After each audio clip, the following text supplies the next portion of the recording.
नेपाल और भारत के पहाड़ों में एक ऐसा खौफ फैला था जिसने लोगों की जिंदगी बदल दी। शाम होते ही दरवाजे बंद हो जाते, बच्चों को बाहर खेलने नहीं दिया जाता और जंगल के रास्ते मौत का रास्ता बन चुके थे।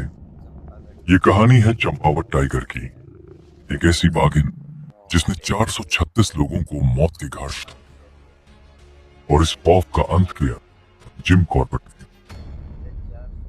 हर खौफनाक कहानी की शुरुआत खौफनाक नहीं होती। ये बाघिन भी कभी एक सामान्य शिकारी थी जो जंगल में रहती थी और शिकार करती थी, हिरण, जंगली सुअर और दूसरे जानवर। लेकिन समय के साथ कुछ बदल गया। इस बाघिन के कैनाइन दांत टूट चुके थे। अब वो तेज और ताकतवर शिकार नहीं पकड़ सकती थी और तब उसने चुना सबसे आसान शिकार, इंसान। लेकिन ध्यान रहे, ये सिर्फ एक कारण हो सकता है, पूरी सच्चाई। सबसे पहले ये आतंक शुरू हुआ नेपाल में। खेतों में काम करते लोग, लकड़ी लेने गए बच्चे या जंगल के किनारे रहने वाले परिवार, कोई भी सुरक्षित नहीं था। हमले अचानक होते थे और सबसे डरावनी बात, दिन के उजाले में भी। लोगों को घसीट कर जंगल में ले जाया जाता। धीरे धीरे मौत का आंकड़ा बढ़ता गया। 200 से ज्यादा लोग सिर्फ नेपाल। सरकार ने कई शिकारी भेजे, लेकिन ये बाघिन हर बार बच निकलती। आखिरकार उसे नेपाल से खदेड़ दिया गया। भारत क्यों? अब ये बाघिन पहुंची चंपावत में और यहाँ हालात और भी बदतर हो गए। गांव में सन्नाटा छा गया, खेत सूने पड़ गए और लोग अकेले बाहर निकलना बंद कर दिए। हर आवाज, हर झाड़ी की हलचल डर बन चुकी थी। यहां भी 200 प्लस लोग मारे गए और कुल मिलाकर संख्या पहुंच गई 436। इतिहास का सबसे खतरनाक आदमखोर। जब हालात बेकाबू हो गए तब बुलाया गया जिम कॉर्बेट को।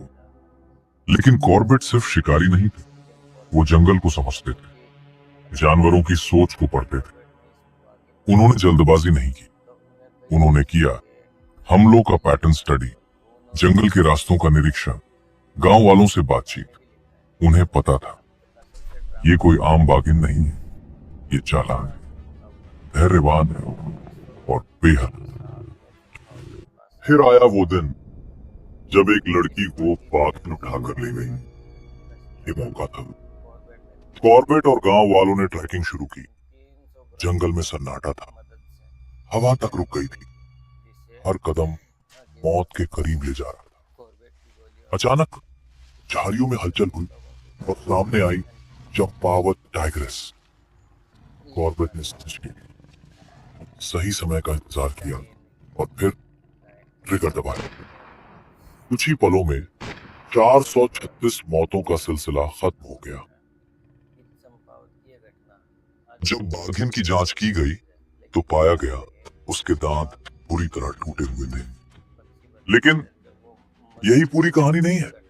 असली सच्चाई ये है, कभी चोट, कभी कमजोरी या इंसानों के करीब रहने की आदत जानवर को बना देती है आदमखोर। ये कहानी सिर्फ डर की नहीं है, ये एक चेतावनी है। जंगल और इंसान के बीच संतुलन जरूरी है। हर खतरनाक जानवर के पीछे एक कारण होता है।